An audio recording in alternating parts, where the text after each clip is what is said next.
Hello everyone, it's me Anoj Kumar Budha, and today I will be explaining about a real life incident which I have faced myself in my childhood, and it was something that I will never forget. So today I think it's the most uh, favorable or like most appropriate chance for me to tell this story. This is the incident of 2015. So it's mostly known as Tikapur massacre or Tikapur Hatyakanda. In this massacre, Tikapur became the stage for a tragic event that laid the vulnerabilities of marginalized communities and the abuse of power. Thousands of Tharos were natives of the Thar region of Nepal, uh,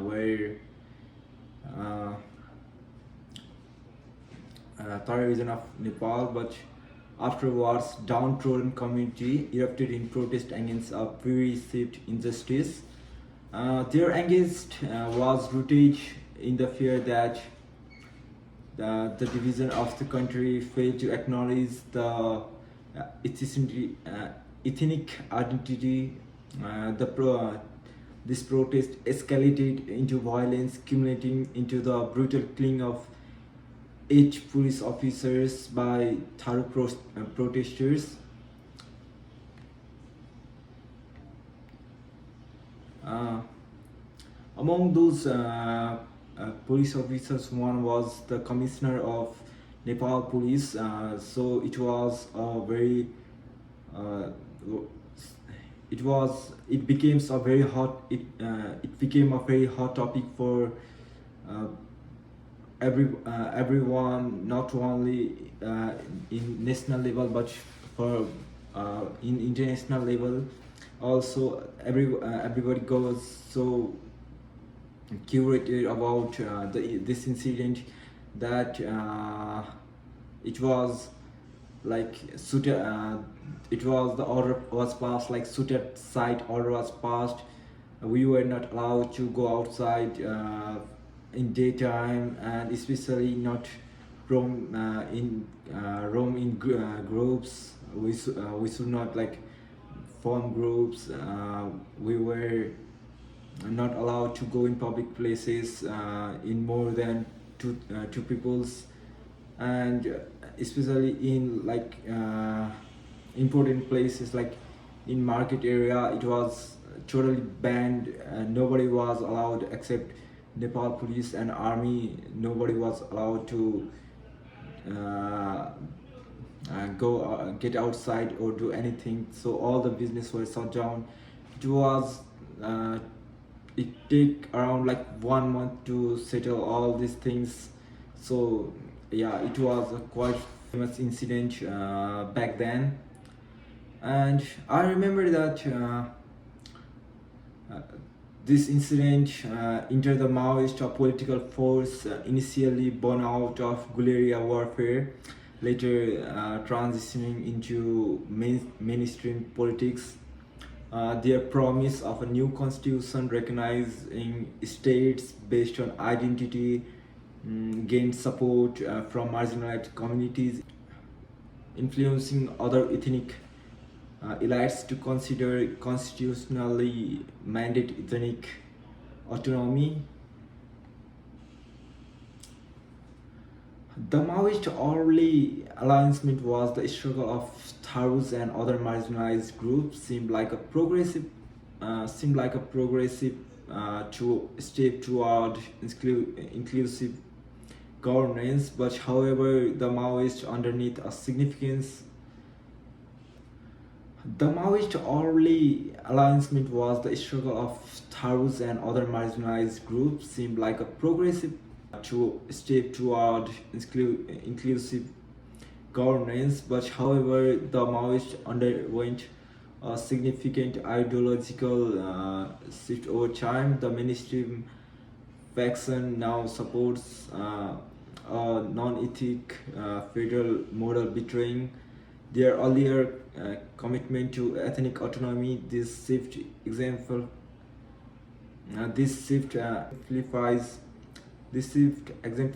how political powers, once aligned with the struggle of marginalized groups, can adapt and betray their own promises for the sake of broader political goals. The Maoists changing the stance left the Tharos and similar community questioning the authenticity of the initial support.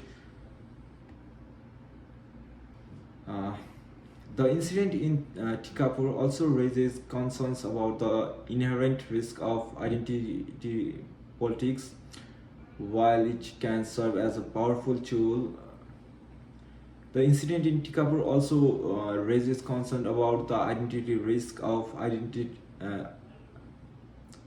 The incident in Tikapur also raises concern about the inherent risk of the incident in Tikapur also raises concerns about the inherent risk of identities of peoples and their the politics. Uh, while it can serve as a powerful tool for marginalized communities, it uh, it also opens the door to many inherent risk of politics. While it can serve as a tool for many marginalized communities, it opens the door to manipulation by the power, those in power. The Maoists, initially perceived as champions of progressive ideals, faced accusations of promoting communalism. The fear of ethnic autonomy leading to communal polarization became significant concern, overshadowing the initial goals of inclusive governance. So, after knowing all this, how we can relate this incident to our question of this to our main question, that how does the power legalize the violation of human rights? So in Nepal, the state resistance to recognizing the rights of marginalized groups and the Maoist shifting ideologies uh, demonstrate how those in power can manipulate the narrative.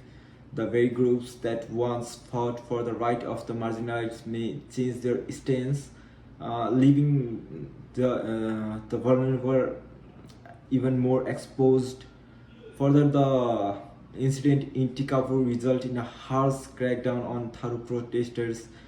The violent act, no matter the underlying cause, led to like a narrative later later narrative that criminalizes the resistance.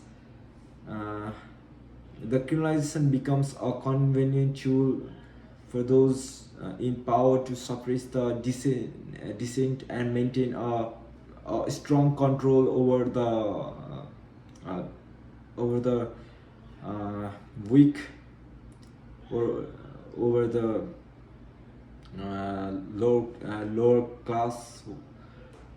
And it's very crucial to acknowledge that using violence to advance any cause brings its own set of consequences. While the Tharu may have legitimate cause or grievances resorting to brutality, it can lead to public condemnation, setbacks, and reversal of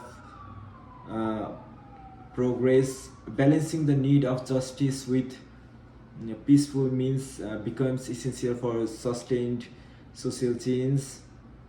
So, at last, the thing is that the incident in Tikapur is not just a localized event. It's a stark reminder of how power dynamics, politics, and the manipulation of identity can lead to the legalization of human rights violation and the criminalization of resistance. As we reflect on this real life example, let us strive for a world where power is and justice is thought peaceful. Justice is out for peaceful means, and human rights are like upheld for all.